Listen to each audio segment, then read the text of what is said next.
Senhor, fazei-me instrumento de vossa paz.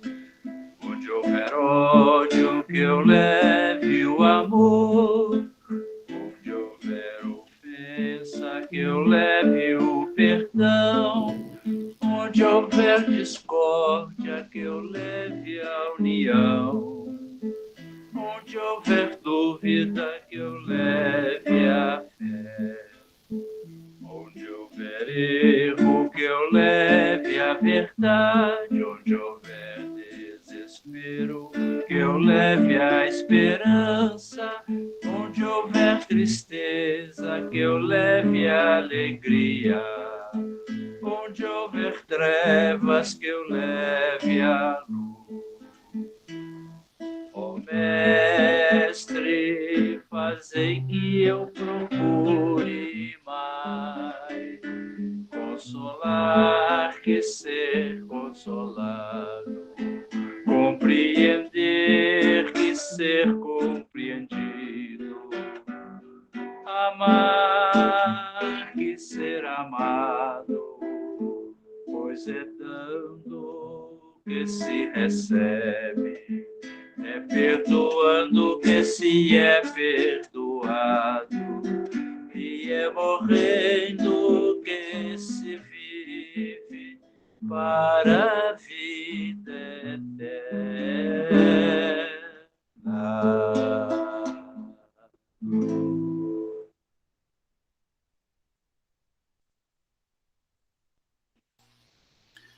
Muito bem, muito boa noite a todos, meus irmãos queridos. Nós estamos reunidos aqui mais uma noite em busca do estudo do Evangelho. E para a noite de hoje, o tema da palestra, A Porta Estreita, que está em Mateus, capítulo 7, versículos 13 e 14. Quem vai nos auxiliar no estudo é nosso querido irmão Samuel, ok? A gente só faz uma orientação a todos, que o estudo é aberto a perguntas, tá bom? E a gente só orienta para que, em função da política de privacidade da plataforma, que as perguntas sejam feitas através do chat. E assim, conforme a demanda, o nosso palestrante vai poder trazer à luz, tá? As dúvidas que vocês encontrarem. A gente agradece desde já a presença de cada um de vocês. Vamos iniciar com a prece para que tudo ocorra bem. Com os pensamentos elevados ao nosso Pai de amor maior, nós agradecemos por mais uma bendita oportunidade de estarmos reunidos em Teu nome, divulgando a doutrina dos Espíritos, colocando em paz os nossos pensamentos, agradecendo com fraternidade o auxílio dos Espíritos de luz que colaboram conosco diariamente, colocando também em serenidade os pensamentos e as explanações de nosso querido irmão Samuel, e que o estudo de hoje seja proveitoso não só hoje, mas para todo sempre. Se conosco, Senhor, hoje, agora e sempre, que assim seja. Pode ficar à vontade, Samuel. Muito obrigado. Boa noite para todos. Que a paz e o amor estejam em nossos corações. Nós vamos fazer algumas reflexões sobre o tema, a porta estreita. Vamos iniciar com a base do Evangelho segundo o Espiritismo e depois a gente vai trazendo algumas reflexões, algumas frases que possam ser exploradas dentro do tema e as pessoas fiquem à vontade para, dentro do tema do assunto que nós estamos tratando, né? Se quiserem fazer alguma colocação ou pergunta, fiquem à vontade, né? Então, vamos só ler a passagem da porta estreita, para a gente abranger a ideia. No próprio Evangelho segundo o Espiritismo tem duas passagens, tem em Lucas e tem em Mateus. Nós vamos ler as duas, porque existem detalhes de Lucas que podem relativizar o que está acontecendo no planeta hoje, nesses momentos de transição. Então, a gente vai aproveitar para ler tudo e, na medida que a gente for desenvolvendo, fiquem à vontade para fazer perguntas. A porta estreita. Entrai pela porta estreita, porque larga é a porta da perdição, e espaçoso o caminho que a ela conduz. e muitos são os que por ela entram. Qual pequena é a porta da vida? Qual apertado caminho que ela conduz? E qual poucos a encontram? Mateus 7, versículo 13 e 14. Em Lucas está escrito: Tende-lhe alguém feito uma pergunta: Senhor, são poucos os que se salvam?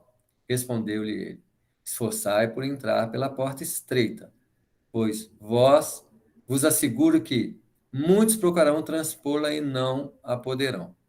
E quando o pai de família houver entrado e fechado a porta, e vós, de fora, começardes a bater, dizendo: Senhor, abre-nos. E ele responderá: Não sei de onde sois. Então começareis a dizer: Comemos e bebemos na sua presença e nos ensinastes nas nossas praças públicas. Eles vos responderá: Não sei de onde sois. Afastai-vos de mim, todos vós que praticais a iniquidade. Então haverá prantos e ranger de dentes, quando virdes que Abraão, Isaque, Jacó e todos os profetas estão no reino de Deus, que vós outros sois deles expelidos. Virão muitos do Oriente e do Ocidente, do setentrião e do meio-dia, que participarão do festim do reino de Deus. Então os que forem os últimos serão os primeiros, e os que forem primeiros serão os últimos. Lucas, versículo 13, de 23 a 30. Então, vamos começar a refletir, em primeiro lugar, na perspectiva da porta. Uma porta sempre é acesso de saída ou de entrada. Então, nós vamos ver, em qualquer circunstância, essas possibilidades, se é para entrar ou se é para sair, né? Na dinâmica da evolução. Então, e é lógico, tanto a larga quanto a estreita tem características diferenciadas, porque a larga passa muitos. A estreita, conforme o estreitamento dela, talvez passe um, né? E conforme o estreitamento tem que passar apertado, deixando para trás alguns elementos que impeçam de passar, né? Um exemplo muito simples, simbolicamente trazendo, é no livro, uma das obras de André Luiz, falando a historinha do peixinho que estava no lago e que, não conseguindo alimentar-se, né, naturalmente, como os outros peixes que ficavam engordando, ele começou a estudar os ladrilhos do local onde ele estava e descobriu uma brechinha onde passava a água. E ele, então, para passar, ele era mais magrinho, porque não comia muito lá, conseguiu passar perdendo umas escamas e descobriu os lagos, os rios, os oceanos, e viu que aquele laguinho era estritamente pequeno e as pessoas estavam perdendo tempo de manter-se a vida ali. Mas resolveu, pela bondade divina, voltar para anunciar para os companheiros. Quando ele voltou, achando que as pessoas tinham dado falta dele, ninguém deu falta dele, mas mesmo assim ele anunciou, mostrou o que era, e eles começaram a rir dele, porque ao olhar para a brechinha que estava aberta, ninguém passava, porque estava com as condições impossíveis de se passar e tinha que fazer como ele fez. Ele, então, não posso fazer nada, eu vou seguir. E ele seguiu, passou uma grande seca e secou o laguinho onde aquela turminha toda estava lá, né, mostrando para nós o esforço, e o Emmanuel fala do esforço de André Luiz, mostrando a realidade da vida imortal, né, só que para passar para a vida imortal da forma salutar, a gente vai ter que perder alguns pesos, espiritualmente falando, passar pela estreiteza da porta, vamos pegar o exemplo da porta estreita, para que a gente possa nos harmonizar com os padrões elevados que a vida pede, né? Na perspectiva de uma entrada, de um lado, uma entrada para o mundo maior, né? E a saída da nossa inferioridade, né? O que retrata muito bem claro o processo de transição planetária que o mundo está passando. No fundo, né, a gente vai lembrar aqui da genealogia de Jesus, no próprio Evangelho, e na genealogia de Jesus, a de Mateus, por exemplo, ele fala da deportação da Babilônia. Terceira fase do processo de genealogia tem a deportação da Babilônia, que é a mesma coisa, A deportação da Babilônia é o exílio dos espíritos da terra, né?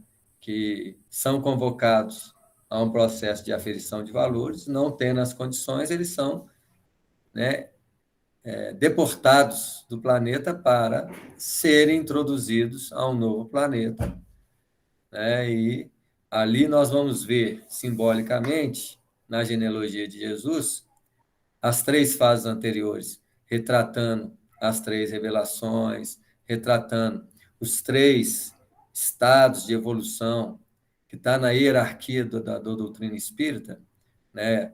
Os espíritos puros, os espíritos bons e os espíritos imperfeitos, retratando simbolicamente aquela genealogia que precisaria de um estudo mais acentuado para que a gente possa associar, e também retrata simbolicamente as condições dos mundos, porque não somos só os espíritos que evoluem, mas os mundos evoluem. E naquela genealogia, dividida em tópicos, também vai retratar as condições do mundo primitivo, mundo de prova e expiação, mundo de regeneração e os mundos ditosos e felizes, né, que estão caracterizados na condição da hierarquia espírita para nós atingirmos a condição de espírito puro. Tudo isso simbolizado ali na genealogia de Jesus, lá no Evangelho, e aqui nós vamos retratar que para o desenvolvimento espiritual do planeta, nós precisamos escolher uma porta diferenciada na nossa movimentação, porque até agora, em nossos anseios de viver, nós ainda escolhemos a porta larga, né? Onde é mais fácil o acesso, o trânsito de entrada e saída, né? E mais difícil é a gente escolher a porta estreita, até porque ninguém quer. Vamos pegar um exemplo. Qual de nós tem consciência reencarnatória, porque é uma das portas? Vamos começar a trazer algumas portas em se tratando do aspecto externo da evolução. Existem portas vinculadas ao aspecto externo. Então, por exemplo, vamos pegar a reencarnação, que é uma porta de entrada para o mundo material, e a desencarnação é a porta de saída do mundo material para a entrada do mundo espiritual. Aqui nós já vamos ver entradas de acesso, né? E nós vamos ver que existem reencarnações que tem até perguntas no livro dos Espíritos que fala assim: os espíritos podem escolher um caminho fácil, reencarnações mais tranquilas, de usufruto da vida? Podem, mas vão perder tempo. A vida foi feita para o desenvolvimento espiritual do ser. Nós podemos até escolher, mas é lógico que dentro desses parâmetros das escolhas reencarnatórias, nós vamos ver que para escolher até as condições mais fáceis, isso pode ser uma prova. Um processo complicado para o espírito. Mas na medida que o espírito vai se conscientizando da sua vida espiritualmente falando, as escolhas não são tão bem assim, não. Você pode até escolher condições de facilidade, mas as próprias condições de facilidade, elas são feitas para propiciar uma possibilidade de divisão, de trocas, de distribuição, né? O que denota um tipo de experiência para o espírito. Muitas vezes a gente fala assim: eu vou escolher riqueza. Depende do que você quer para escolher riqueza. Certamente que a maioria das pessoas escolhe riqueza para não passar por dificuldades. E não passar por dificuldades pode ser ruim para o espírito. O espírito precisa das dificuldades para o desenvolvimento de uma qualidade interna que todos nós trazemos. E de que qualidade é essa? Chama-se inteligência. Eu não estou falando da intelectualidade, que é uma faceta da inteligência. Nós estamos falando da inteligência como característica espiritual. Mesmo porque Deus é caracterizado como inteligência suprema do universo. Né? Se ele é a inteligência suprema do universo, nós somos filhos de Deus através de uma herança caracterizada como inteligência. E as condições espirituais, antes de atingir o reino humano, nós somos um princípio de inteligência, ou um princípio inteligente. Isso quer dizer que essa inteligência do princípio inteligente é a inteligência divina, na sua multiplicidade, em potencial de desenvolvimento. Enquanto, quando nós atingimos a condição humana, nós saímos do princípio inteligente e desenvolvemos uma individualidade inteligente, um ser inteligente da criação.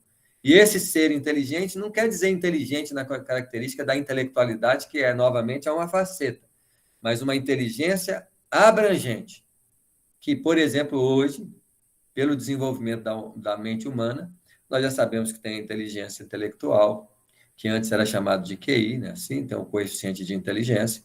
Nós temos o QE, que é o coeficiente de emoção, que é uma inteligência emocional. E hoje, pelos estudos mais recentes do desenvolvimento científico, né, nós vamos ver inteligência espiritual, inteligência comunicativa, inteligência prática, inteligência musical, inteligência... Quantas inteligências caracterizam a realidade do espírito? Né? Essa inteligência essencial, que é a herança divina, todos nós vamos ter que desenvolver. E ela se desenvolve através das lutas.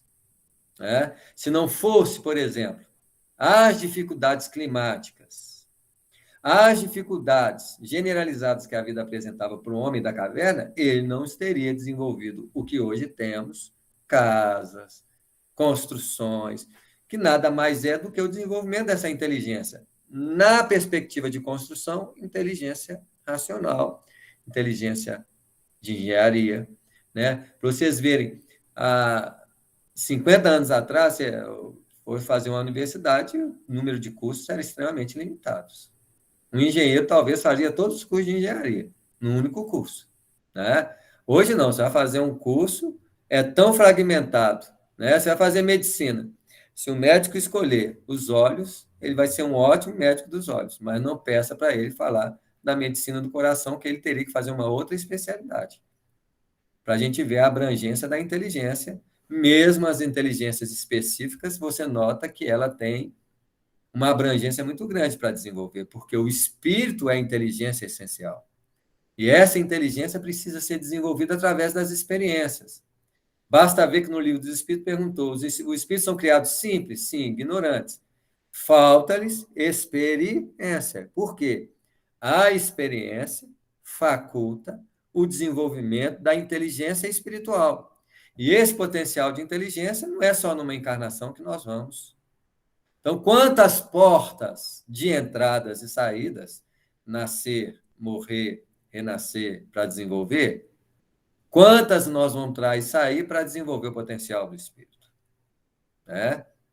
Basta ver que, simbolicamente, quando a gente estuda Apocalipse, chega uma hora que o espírito está diante daquele que está sentado no trono. E diante daquele que está sentado no trono, ele vê uma caixa transparente, uma espécie de um objeto de cristal, e lá estava várias águas, uma expressão de muitas águas, que representa a síntese reencarnatória no tempo e no espaço.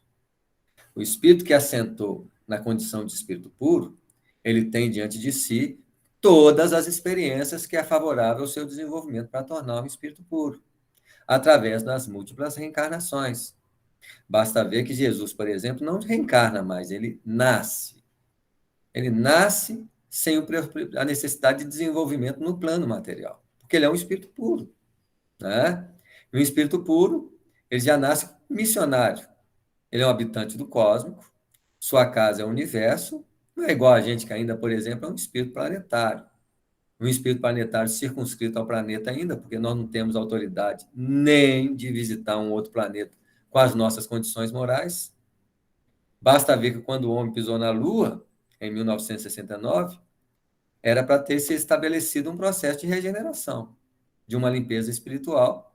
Mas o Cristo, avaliando a condição espiritual da maioria dos homens, falou assim, se eu fizer a limpeza agora, não vai sobrar quase ninguém. Então, vamos dar uma moratória. E deram uma moratória aí, que é a famosa moratória da data limite, né, de 50 anos. E a condição para que houvesse uma regeneração de forma mais branda, uma perspectiva de selecionar mais espíritos, é que nós não alimentássemos a possibilidade de criar uma terceira guerra mundial. Né? O nível de belicosidade da maioria dos seres não pode ser sustentada para promover uma guerra. Porque se a ignorância causou 2 guerras mundiais e nós entramos no jogo, Hoje, nós temos uma quantidade de habitantes planetariamente que pode dizer assim, nós não queremos guerra. E se for necessário todo mundo ser preso, todo mundo vai ser preso. Ninguém vai matar ninguém por causa disso, não. Se alguns coronéis, generais, alguns grupos de comandos querem criar uma guerra, a maioria do povo planetário vai dizer, não, basta, nós não queremos mais guerra. Isso é passivo de acontecer, mas se nós olharmos a generalidade das pessoas hoje na atualidade, com as características de divisão que eles estão vivendo, de fragmentação, mesmo no movimento espírita, que avora em trazer a verdade, mesmo politicamente, né, achando que está dono da verdade, julgando o outro que está julgando, esse não é o padrão que nós devemos estabelecer na nossa vida. Nós devemos respeitar profundamente a escolha do outro. A gente não tem que alimentar fragmentação e lutas entre as criaturas. Pelo contrário, a gente deve respeitar a escolha dos outros, indiferente do julgo e do julgamento que as pessoas têm naquelas escolhas, porque o livre-arbítrio é de ordem a ser respeitada, e nós fazemos a nossa parte silenciosa, como o Cristo fez. Nós não vamos ver Jesus brigar com César ou de brigar com qualquer seres na administração pública para determinar a verdade divina. A verdade divina nasce para aqueles corações que estão abertos para assimilá-las. E nós devemos, antes de mais nada, abrirmos-nos para isso e movimentarmos a nossa vida, a exemplo dele, num trabalho silencioso, prático, né? Para, através do amor ao próximo, da dinâmica do bem, nós representarmos, nesses momentos de transição, a perspectiva de acolhimento de todas as pessoas. A fraternidade é a bandeira da regeneração. Nós precisamos compreender que a união entre as criaturas é muito significativa. E toda pessoa que arvora do defensor de uma verdade, que divide o movimento espírita, ela está enganada. A gente respeita até as pessoas que pensam assim. Mas o nosso trabalho não é esse. Nosso trabalho deve ser dirigido a uma perspectiva de fraternidade, de auxílio e de exemplificação de paz e tranquilidade em momentos que nós estamos vivendo. Porque é chegado os tempos que o espírita tem que dar o seu recado espiritual, a sua perspectiva. E para isso vai ser fácil? Não. Talvez nesse momento de transição, em que a parte da regeneração, porque a Terra já está em regeneração, mas que regeneração que nós estamos vivendo? A regeneração da limpeza. Essa regeneração da limpeza acontece fazendo um filtro daqueles que têm condições de continuar no planeta, daqueles que não têm condições de continuar no planeta. E é claro, quem tem condições de não ficar no planeta é quem faz o mal. O que está circunscrito ao mal, infelizmente, não pode continuar mais no planeta, né? Mas quem assume uma perspectiva do bem, essa pessoa vai sofrer as consequências disso. Por quê? As consequências de ser bom, como diz algumas pessoas, ser bobo demais, você é bobo, as pessoas passam a ser para trás. O maior bobo que passou na Terra foi Jesus. E ele não estava preocupado com isso. Não vai ser nós que vamos preocupar com isso, de achar que os outros estão nos enganando, passando, nós somos bobos. Não importa, gente.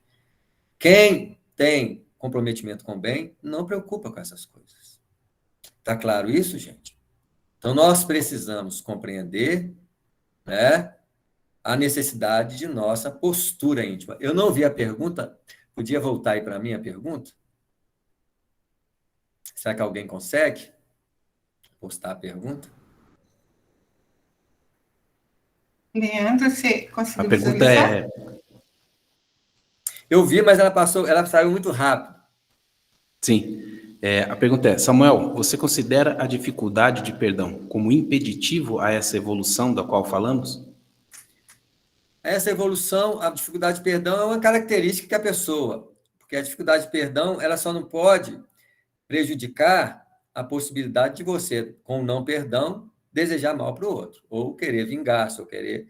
A pessoa pode ter uma dificuldade de perdão, que pode jogar para outra vida ali, vai ter a dificuldade de se fazer. Isso é passível para o mundo de regeneração, né? O que nós não podemos fazer é, do não perdão, a perspectiva de criar o mal para o outro, de fazer o mal para o outro. Aí, essa é a diferença de quem vai ficar no planeta e quem não vai ficar no planeta. Quem faz o mal está credenciando-se a sair do planeta. Mesmo nós aqui espíritas, né, provavelmente a nossa última encarnação em multiprova expiação que foi, né, nós vamos desencarnar e eles vão apresentar para nós o projeto Terra Regenerada. Eles vão apresentar. A Terra vai fazer isso daqui uns 100 anos, 200 anos, vai passar por essa transformação. Você quer tentar seguir no planeta? Eles não vão impor para nós. A pessoa vai escolher. Tem gente, por exemplo, não aguenta abrir mão da feijoada, da pizza, né? Porque uma das fases, quando a gente quer compreender o que é mundo de regeneração, estuda o nosso lar, gente. O nosso lar é uma demonstração de uma colônia que representa um globo, que é uma esfera, né?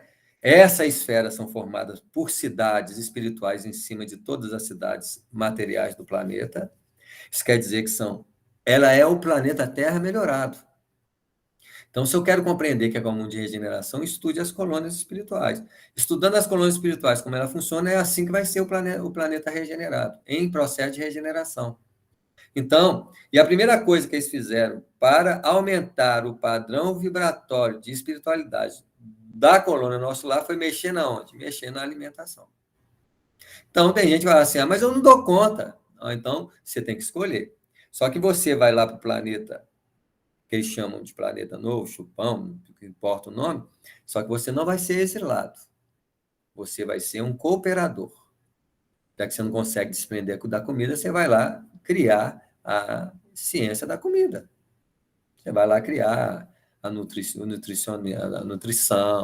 e aí vai desenvolver, né? Então, ninguém vai ficar no planeta, ou vai sair no planeta em condições de escolha, na condição de exílio, mas na condição de cooperador. Basta ver a simbologia de Adão, Eva, né? Que representavam aqueles espíritos mergulhados no planeta Terra, oriundos de Capela, com a consciência tamponada, e entre o grupo que nasceu, existe o grupo abelino, que é o Abel. O Abel é o grupo de cooperadores que vieram junto ao Cristo, trazidos do outro planeta, não como exílio, mas como cooperadores, e que vieram trabalhar em prol do desenvolvimento do planeta Terra de forma mais consciente, né? Diferente de Adão, Eva, serpente, Caim, Abel, que eram, né, o Abel já era o grupo mais desenvolvido, Sete também é um grupo intermediário, então, que eram espíritos comprometidos com o erro do passado, né? Logicamente que tudo isso precisa de um desenvolvimento mais profundo, mas que já tem umas dicas aí no livro A Caminho da Luz, algumas obras aí, né? A gente psicografou recentemente uma obra chamada A Redenção de um Exilado, que trata alguma coisa nesse sentido, quem se interessar, né, pela editora do For, as pessoas podem se interessar, que ali fala alguma coisa desses grupos de exílio, né? O Bezerra de Menezes foi intermediário do espírito de Lucas, que escreveu, ele mostrando que ele era exilado. Mas ele não era exilado, ele era um exilado em erro, e que foi tocado profundamente pela pessoa de Jesus, que os recebeu, os capelinos. Quando ele foi tocado por Jesus, ele abraçou a ideia do Cristo e foi firme, né? Aconteceu isso com muitos exilados na época, né? Porque Jesus, em pessoa, recebe as pessoas. Bom, fazendo essa introdução, alguma dúvida até aqui, gente? Alguma pergunta, alguma colocação além daquela? Deu para clarear a pergunta, gente? Isso mesmo, A Redenção de um Exilado. É o nome do livro, né? Que a gente psicografou. Alguma dúvida até aqui? A gente falou muito claro isso, né? Que nós não estamos defendendo posições políticas, nós defendemos uma posição de compromisso com Cristo, viu, gente? Com a espiritualidade, respeitamos todos os companheiros que acham que tem que defender a política, mas o nosso propósito, acima de tudo, é de desenvolver a fraternidade. Nós estamos com o coordenador do planeta Terra, que é Jesus, e os coordenadores de cada país, por exemplo, o Ismael traça a bandeira, né, da regeneração como caridade, fraternidade, e tem mais um tópicozinho que me falta aqui na memória, e que são a bandeira que nós devemos defender em prol, né, dos nossos compromissos com Cristo, ok? Vamos trazer algumas colocações primeiro do Evangelho segundo o Espiritismo para desdobrar em cima disso. A primeira frase é: largue a porta da perdição, porque são numerosas as paixões más e porque o caminho do mal é frequentado pelo maior número. Isso, gente, é uma característica de um mundo planetário como o nosso, de prova e expiação. Porque no mundo planetário de prova e expiação, nós vamos ver um contingente de espíritos que desenvolveram-se inicialmente no planeta humanamente, desenvolveram o seu potencial de razão, porque o espírito humano não consegue desenvolver dentro de um planeta. A própria humanidade já estava nas esferas, né? Eles estão formando, desenvolvendo o corpo. Quando chegou ali, naquela transição dos chimpanzés para surgir um homem, houve introdução de raças semi-humanas para o desenvolvimento do corpo. Quando atingiu uma estrutura corporal animalizada, que desse condição um espírito humano reencarnar, aí começaram a fazer a metamorfose pelas reencarnações de espíritos nesse sentido, para até atingir um patamar em que pudessem nascer espíritos humanizados, né? E que foram melhorados significativamente com o primeiro grupo de exilados de Capela, que vieram tamponados ali por uma volta de 95% da consciência, 5%, 10% de consciência aberta, para dar aquele último toque de refinação do corpo físico para o processo de mexer com o polegar, né? A capacidade de raciocínio, o lançamento do pensamento contínuo. Então, os capelinos vieram dar aquele fechamento biológico e introduzir as raças diferenciadas. Uma das raças diferenciadas, que é a raça que os capelinos vieram introduzir, é a branca. Os capelinos, eles não só trouxeram um desenvolvimento biológico, mas também criaram um preconceito racial. O preconceito racial é fruto de um preconceito que não era racial, era um preconceito de se misturar com os homens da Terra. A raça desenvolvida pelo planeta Terra é a negra.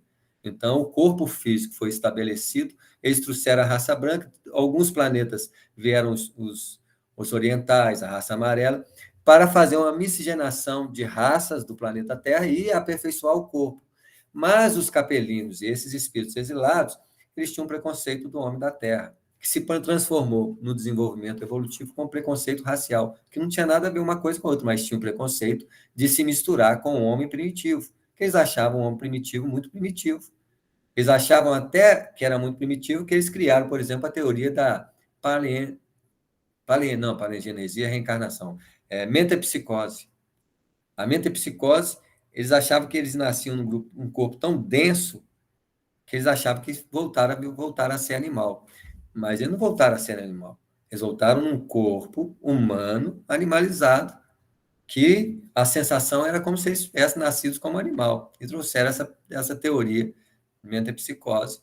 Tal é o grau de dificuldades que eles tinham nesse primeiro momento. Mas eles desenvolveram o corpo físico que hoje nós temos, com as condições cerebrais, né, que não tem nada a ver com raça. Todo corpo, todo ser humano tem as condições cerebrais, mentais, capacidades iguais, e isso não existe mais, essas diferenças, esses preconceitos. Infelizmente, eles trouxeram muita coisa boa, mas também trouxeram os preconceitos, porque era exilado, né, gente? É igualzinho quando eles fizeram aqui, os europeus fizeram a introdução nas Américas, e as primeiras pessoas que eles mandaram foi quem? Os exilados, né? Os criminosos, que a coisa era muito rústica, aí mandaram eles lá, mandaram eles para a América primeiro, para eles sofrerem as contingências de implantação da sociedade que iria nascer ali. Né? Então, é assim que você vê, nós sem querer repetimos o mesmo processo que acontece no mecanismo do universo, que é a transgressão e a localização de espíritos transgredidos para ajudar os espíritos mais primitivos, né? mais em desenvolvimento, em latência, né? Então, aí nós vamos ver esse padrão. E por ser espíritos mais humanizados, mais animalizados, se eu sou mais animalizado, a forma como eu uso o corpo humano, ainda muito refletido na condição animal, é uma forma... Por isso que ele falou, numerosos são as paixões más, porque as paixões já são paixões. Não tem paixões boas e más. O que faz uma paixão má? Quando eu associo a paixão à animalidade. Associando a paixão na animalidade. Então, por exemplo, a sexualidade é uma paixão animal. Com a animalidade humana, você, então, regride o padrão sexual a um padrão animal. E a maioria de nós temos problemas com a sexualidade. Então, nós acabamos ainda com as mesmas tendências do passado poligâmico, né? Assim, é muito difícil nós abraçarmos uma postura monogâmica, afetiva, onde eu valorizo mais a relação entre espíritos do que corpo.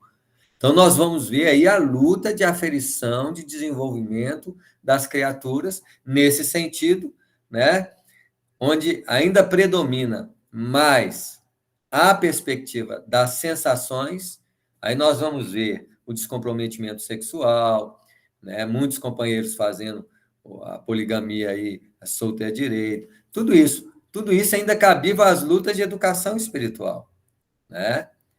O descomprometimento e deixando para trás filhos, aí já é um compromisso de lesa consciência, o que vai determinar aí um comprometimento espiritual reencarnatório, e conforme o grau de indiferença e de descomprometimento pode se transformar até no mal, né? Então, tudo isso tem que ser avaliado, porque nós precisamos evoluir, gente, e precisamos refinar no processo evolutivo a nossa disposição de melhoria. Essa é a porta estreita, que é o trabalho de nós caminharmos numa direção educativa. Ninguém quer se educar, a maioria quer viver a vida, né? A doutrina espírita é muito clara. Ela é um processo de educação e transforma a vida num campo educacional. As experiências são todas para o nosso desenvolvimento interior. Então, a pessoa morre alguém. Ah, perdi alguém. Perdeu não, gente. Isso é um processo de desenvolvimento da fé na imortalidade. O espírita não pode alegar consciência, né, diante da morte de alguém. Pelo contrário, ele tem uma visão, um óculos, que o coloca na condição de auxiliar quem desencarnou. Pode ser filho, pode ser marido. Olha nessa pandemia. Tem gente que acha que morte é problema. Gente, morte não é problema. Morte é porta de saída. Para quem tem consciência espiritual, morrer não é problema. Desencarnar é voltar para o plano, pelo contrário, voltar para a nossa casa de origem. O plano espiritual é mais nossa casa do que o plano material. O plano material é transitório. Está nas nossas lutas. Então, a morte nunca é problema espiritual, né? Mas muitos de nós, por exemplo, vamos encontrar na porta da desencarnação a porta larga, não uma porta estreita. Desencarnar não quer dizer que é desenlaçar. E muitas vezes, o próprio Livro dos Espíritos vai trazer sobre as perturbações depois da morte. Essas perturbações depois da morte caracterizam de quem estava passando pela porta larga. A porta estreita, ela é um pouquinho caracterizada pelo desencarne, onde a paz da consciência é característica de quem está desencarnando. Aí nós temos que avaliar até o nosso desencarne para ver que tipo de porta nós estamos passando. Para vocês verem que essa porta, ela abrange muitos aspectos. Reencarnação, porta de entrada. Desencarnação, porta de saída. Será que a minha encarnação eu escolhi provas concernentes ao meu desenvolvimento espiritual? Não tem um tópico no Livro dos Espíritos que fala preparação das reencarnações? Escolhas para a reencarnação? Será que nós somos aqueles que escolhemos facilidade? Ou já somos aqueles que podemos, assim, né? Eu quero lutar e aperfeiçoar. Quantas vezes você vai reencarnar com uma deficiência, com as limitações, porque você está escolhendo a porta estreita, gente. Não quer facilidade, né? Pode ser uma reencarnação caracterizada por porta estreita. A reencarnação pode ser uma reencarnação de porta estreita, o outro de porta larga. E nós sabemos claramente que na vida não existem vidas fáceis, mas a luta é de todo mundo. Ninguém vai ser reservado a não lutar. As dificuldades vão ser para todos. E nós vamos ter que aproveitar as circunstâncias das experiências para o nosso engrandecimento espiritual. E isso caracteriza uma porta mais estreita. Se ela é aquela estreitinha, não é, mas é uma porta mais estreita. Né? A pandemia é uma porta estreita coletiva, porque é uma aferição de valores coletivos. E toda a humanidade está sendo chamada a passar pela porta estreita da pandemia, que é uma avaliação, né? Ah, mas há um desencarne generalizado, até espírita desencarna. Ô, gente, espírita não é privilegiado, não. Só porque você é espírita, você deixou de desencarnar a partir de agora? Ou você vai desencarnar mais tarde? Isso é uma ilusão. Desencarne é natural. Ah, na pandemia teve espírito que desencarnou. Ué, é isso aí, ué. Natural, ué. Ninguém é privilegiado a não desencarnar porque é espírita. Ninguém é privilegiado na doutrina espírita a não pegar doença porque é espírita. Não. Espírita faz cirurgia, espírita tem doença. O Chico Xavier tinha quantas doenças, gente? E uma vez uma pessoa com deficiência física perguntou para ele: Ô Chico, por que é que você tem um médico, Bezerra de Menezes, do lado, e outro médico, André Luiz, do lado, e eles não te curam? E o Chico respondeu: porque eu não sou privilegiado. Não é porque eu sou espírita, vai ter luta, vai ter privilégios. Não, ué. Não tem privilégio, não. Ué. Se todo mundo, então, que não é espírita, vai ter doença, e espírita não vai ter doença. Isso existe, gente. Tem alguém aí da doutrina espírita que nunca arrancou um dente, pegou doença, passou aqueles apertos aí, não? Nós não somos privilegiados que somos espíritas. Nós não somos privilegiados por passar na pandemia. Vai desencarnar filho, vai desencarnar parente, vai desencarnar quem tiver que desencarnar, gente. Né? Aí a Olga está falando que já passou por tantas cirurgias. Gente, passou uma pergunta que eu não peguei também, uma segunda pergunta. Será que você consegue pegar aí, Leandro? Sim, foi a Olga mesmo. Ela fez uma Colocação. isso, a colocação a respeito daquela migração de Capela, quando você falou da inclusão de vários seres que formaram, né, a nossa raça, e naquele período existia alguma coisa relacionada a preconceito. Então a pergunta dela foi a partir de então que surgiu os preconceitos que ainda existem hoje? Certamente, se existia preconceito no homem primitivo, era preconceito animalizado, porque os animais têm preconceito, viu, gente? A gente não percebe, não, mas tem mães de animais que matam os filhos com deficiência. Por que elas fazem isso? Não é no nível de consciência humana, mas tem. Tem animais que têm preconceitos diversos. Na verdade, todos os problemas que afligem a humanidade são oriundos do reino animal. Nós herdamos o reino animal e trabalhamos nas condições humanas a melhoria das condições animais, entre elas os preconceitos, medo, de raça, né? Todos, vocês podem pesquisar qualquer um. Disputa, vaidade, né? Quantos pássaros disputam uma fêmea, abrindo as asas, multiplicando as cores, criando um ninho mais bonito? Ali já existe disputa, vaidade, né? Só em potencial animal, que nós, sofisticando, pensando. Tá claro isso? Então, nós vamos ver por que, então, a porta é numerosa as paixões más e por que o caminho do mal é frequentado pelo maior número. Porque a maioria dos espíritos tem tendência à animalidade. E tendo tendência à animalidade, vai seguir os padrões de animalidade primeiro nessas primeiras reencarnações, porque nós estamos no final das reencarnações. Então, nós estamos no extremo diferenciado. Mas, mesmo assim, mesmo na transição planetária, nós vamos ver grupos de espíritos que estão mais ligados às origens, intermediários avançados e avançados. Nós vamos ver aí, no mínimo, um padrão de consciências em aferição nesse processo de transição planetária, em que nós temos que passar por uma porta estreita de avaliação evolutiva e espiritual, que credencia você ir para um mundo de regeneração ou não, cuja marca que não pode entrar é o mal. Um mal consciente, um mal que faz, né? E eu estou falando mal, prejuízo mesmo. Porque mal, semi-mal, vai ter até umbral ainda no planeta Terra. No mundo de regeneração não vai deixar de ter umbral. Mas se você olhar o nosso lá, então, de novo, como padrão de mundo de regeneração, qual é o tipo de espíritos que vão estar no umbral? São os espíritos que têm aquelas características que estavam no departamento de regeneração, no Ministério da Regeneração. Vocês veem que lá tem espírito apegado, espírito que fez isso, espírito que fez aquilo. Vários espíritos. Mas, por exemplo, a vampira, que tentou entrar no nosso lar, não entrou. Por que a vampira não entrou? Esse tipo de espírito não entra no nosso lar. Por quê? O nosso lar só aberta o tipo de espírito que está numa condição transformável. A vampira não queria transformação. A vampira é um exemplo de espíritos que iriam ser exilados. Não é porque é má? Não, porque não tem condições.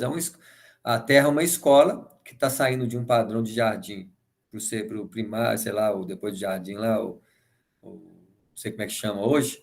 A Terra vai entrar nessas condições. Não tem como você colocar menino jardim no meio de estudantes juvenis.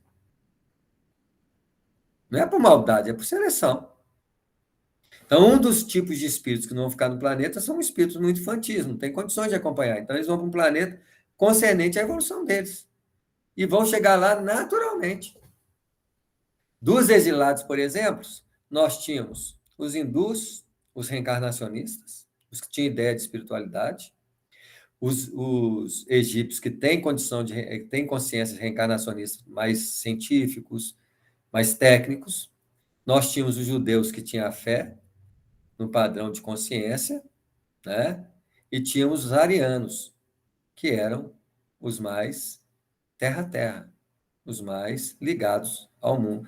São espíritos que estavam condicionados ao mundo material, são infantis que iriam ser exilados, não como deportados do mal, mas nas condições naturais de levar para uma escola nas mesmas condições da escola que frequentavam antes de ser levados. Isso está claro porque que a frase do Evangelho segundo o Espiritismo, há uma predominância maior, que agora está entrando ó, tem uma balança aqui, ó. Tem espíritos infantis, espíritos indecisos e espíritos mais descomprometidos. Eles estão fazendo, por isso que é uma terça, tem uma simbologia lá no Antigo no Evangelho, 1/3 da humanidade vai ser salvo. 1/3 já está credenciado a uma maturidade que pode continuar no planeta Terra e até em mundos mais elevados. 1/3 tem que definir, e 1/3 não tem condições, os maus e os infantis. Agora, esse terço do meio tem que decidir se vai para cá ou para ficar aqui. Tá claro? Né? É estreita a da salvação, porque exige consciência, exige comprometimento com a educação própria, exige comprometimento com a sua natureza espiritual. Isso já pede uma consciência diferenciada na hora de viver. A doutrina espírita não pode ser uma perspectiva religiosa na nossa vida. Religião nós já tivemos tantas. A doutrina espírita é comprometimento de transformação íntima. Seremos espíritos nobres? Não, gente, comprometidos com o bem. Tanto é que o padrão evolutivo de mundo de regeneração, que é mundo espiritualizado, não é mundo religioso, mundo com consciência espiritual, não. É mundo espiritual. Mundo espiritual é um mundo em que o espírito se identifica com sua natureza e se compromete com ela. Qual é o padrão evolutivo do mundo espiritualizado? Então, mundo mineral, no mineral é atração, formação corporal, organização de corpo. Vegetal, sensação, relação com o mundo externo e interno, começando o processo de desenvolvimento neurológico, reativo, que já pode comunicar com a vida. O mundo animal é o movimento, o instinto, as reações, que já é uma riqueza mental de forma a sobreviver. O mundo humano é a razão e o sentimento, que fundamenta a perspectiva da conscientização, e no mundo espiritual, o padrão chama-se responsabilidade. Natural, uma responsabilidade natural de se tornar espírito, se comprometer com Deus. Essa responsabilidade não tem a carga da responsabilidade que nós conhecemos na Terra. É uma responsabilidade natural de comprometimento com Deus, na qual, por exemplo, no livro Boa Nova, intitula-se Fidelidade a Deus, capítulo 6, se não me engano. Então, Jesus coloca muito claro, a fidelidade a Deus é o primeiro comprometimento que todo ser tem que ter. Isso quer dizer que eu transformo naturalmente num responsável espiritual. Então, a responsabilidade é um novo patamar de desenvolvimento da consciência. E quando a gente olha, por exemplo, então vamos olhar lá no nosso lar. O que aqueles ministros têm naturalmente nos seus compromissos. Responsabilidade. Comprometimento com a espiritualidade. O nosso lar, por exemplo, ele tem uma característica de paz, porque os espíritos do nosso lar se comprometem a não diminuir o padrão mental para perturbação. E alimentam um padrão de harmonia e de paz para criar um ambiente generalizado para quem chegar ali sentir-se melhor. Isso é o quê, gente? Isso é porta estreita. Por que é porta estreita? Porque eu me comprometo com a perspectiva renovadora do meu ser. Eu vou ser um espírito renovado? Não, mas eu me comprometo com a posição renovadora do meu ser. Eu faço empenho para isso. Tá claro isso, gente? Isso é detalhes de porta estreita. Ok? Porque o homem que a queira transpor, então, existe um detalhe muito interessante. Nesse sentido, não existe imposição de fora para dentro. O espírito desperto, ele tem que querer por ele. Que é uma perspectiva de escolha pessoal. Para vocês verem que em João Batista, que fundamenta a justiça, pai do João Batista, ele é escolhido para entrar no dia lá do templo. Ele é escolhido de fora para dentro. Na perspectiva do Cristo, eles fazem a proposta, Maria aceita, como serva do Senhor. Não é uma imposição, é uma escolha. A porta estreita é uma escolha. Eles não vão impor porta estreita para nós. Se as nossas lutas não é de escolha, é kármica, é educativa, de fora para dentro. Eu não escolhi. A gente fala assim, eu não escolhi para nascer assim, escolheu sim, pediu. Alguns não escolheram, porque é processo educativo de fora para dentro. É baseado na justiça. Da porta estreita, não. O detalhe fundamental é que a pessoa tem que querer. Muitos os chamados e poucos escolhidos, porque é uma escolha. Poucos escolhem querer educar-se. Poucos escolhem ter reencarnações mais difíceis. Poucos escolhem comprometer-se com o bem.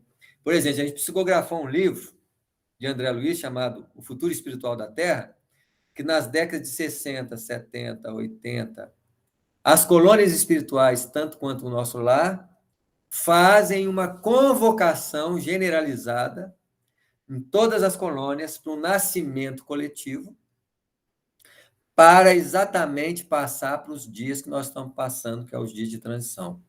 Porque se tinha alguém preparado para passar pela transição, esse alguém são os espíritos educados nas colônias. E muitos nasceram. Hoje estão com 40, 45, 50, 55, 60, 65 anos. Estão aí passando pela transição e tem que dar o recado. Que recado que é esse? Bom senso, equilíbrio, respeito, trabalho ativo no bem. Não se desgastam energeticamente com coisas que não valem a pena.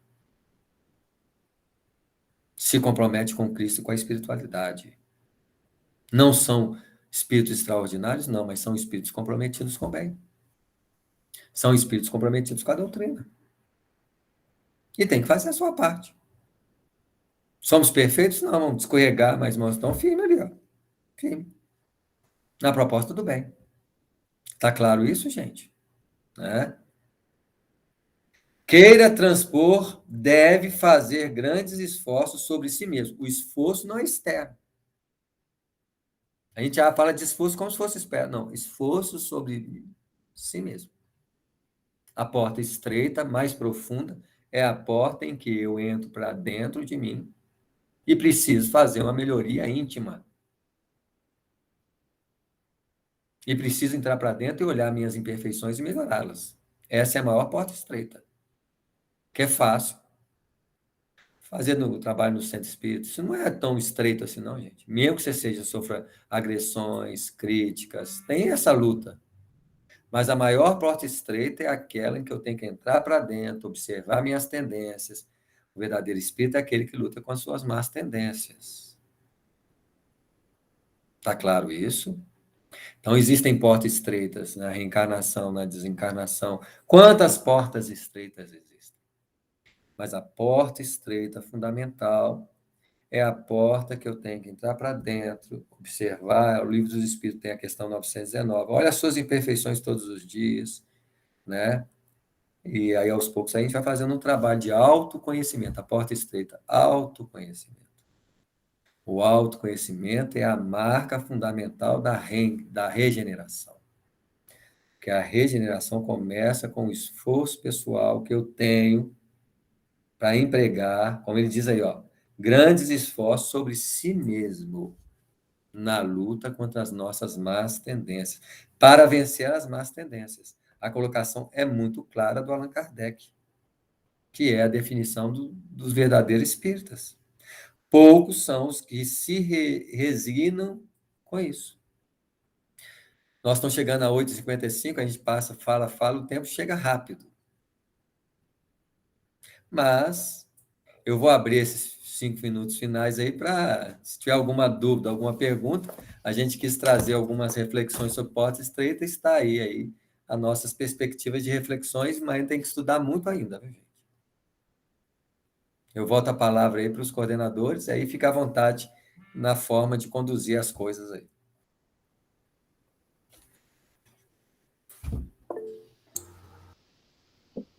Ok, temos uma pergunta aqui. É o seu Mendes? Oi, Leandro, deve ser eu que levantei a mão aí, é isso? Sim, isso. Você está vendo? Ok. Sim, sim. Agradecer ao Samuel, né? Essa palestra tão boa que trouxe para a gente, muito reflexiva, né, Samuel? E você falou aí das lutas dentro da casa espírita, né? Que às vezes tem pessoa que pensa assim, nossa, mas o espírita é muito certinho, né? Muito bonzinho, não vai ter isso na casa espírita, não, né?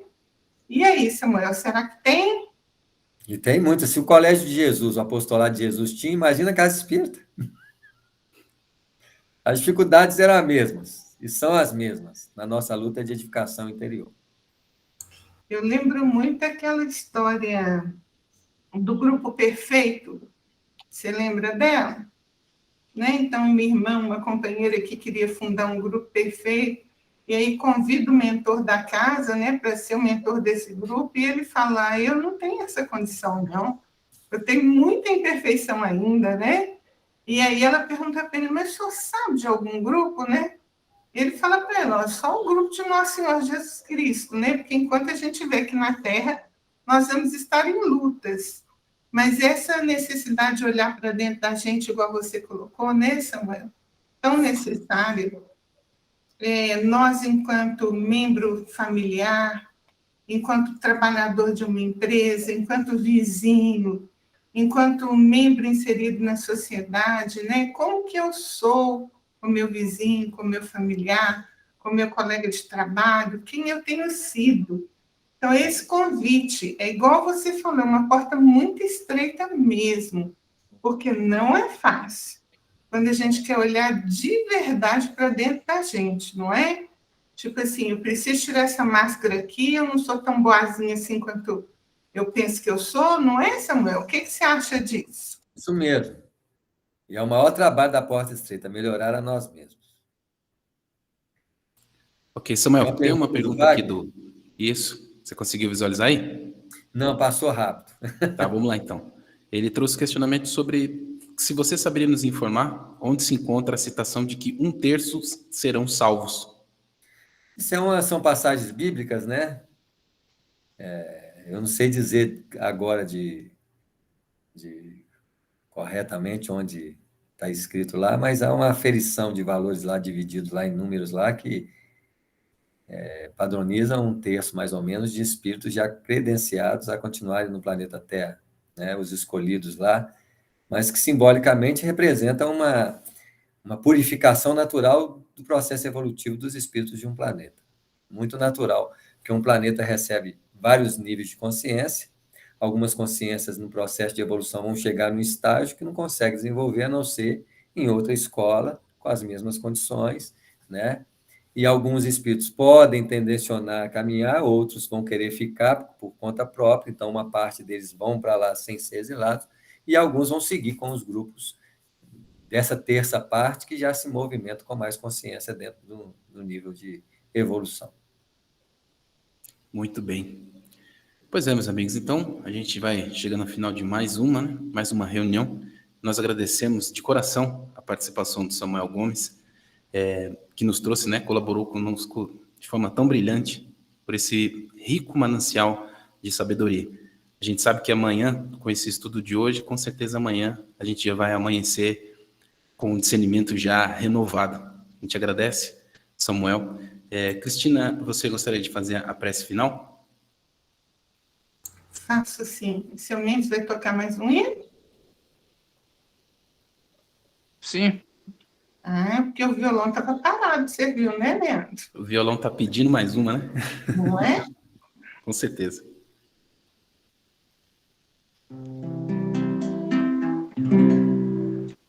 A paz está aqui, tão certo como o ar que eu respiro, tão certo como a manhã que se levanta, tão certo como eu te falo e podes me ouvir. Esteja com você a paz do Senhor Jesus que vive.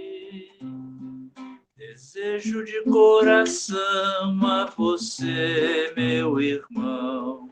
A paz do Senhor Jesus desejo a você.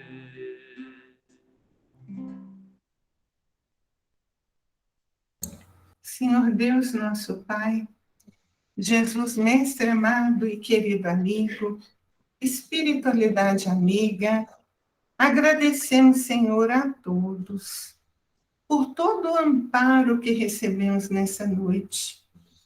Sabemos que a espiritualidade amiga visitou cada um dos lares que se ligaram a nós nessa noite, seja pelos fios da internet, do pensamento, do coração. Sabemos que as águas que foram dispostas foram fluidificadas, que os doentes foram visitados por essa espiritualidade, e sabemos, Senhor Jesus, que o Senhor recebeu em suas mãos todos os nossos pedidos, todas as nossas dificuldades e dores. Sabemos que não nos faltará, dando-nos a coragem necessária para vencer a nós mesmos, para vencer as tribulações que surjam no nosso caminho. Vamos para o nosso leito agora, em paz, Senhor, mantendo a nossa mente na confiança em Deus, sabendo que o dia de amanhã pertence a Deus, que Deus sempre vai me auxiliar, sempre vai enviar aquilo de que eu preciso. Basta que eu faça a minha parte. E na certeza de que Deus já atendeu as nossas preces, pedimos também as bênçãos para a Fraternidade Irmão Miramês, que abre as portas para todos nós, os seus dirigentes e os seus tarefeiros. E agradecemos todos aqueles que cooperaram conosco nesta noite, para que essa tarefa pudesse ser realizada. Em nome de Jesus, que assim seja. Que assim seja. Meus queridos amigos... Boa noite para todos, viu, gente? Boa A gente noite, agradece. Samuel. Boa noite, Samuel. Boa A noite. gente se encontra numa próxima, tá bom? Ok, um abraço para todos. Obrigado, pessoal. Fique com Deus e até a próxima.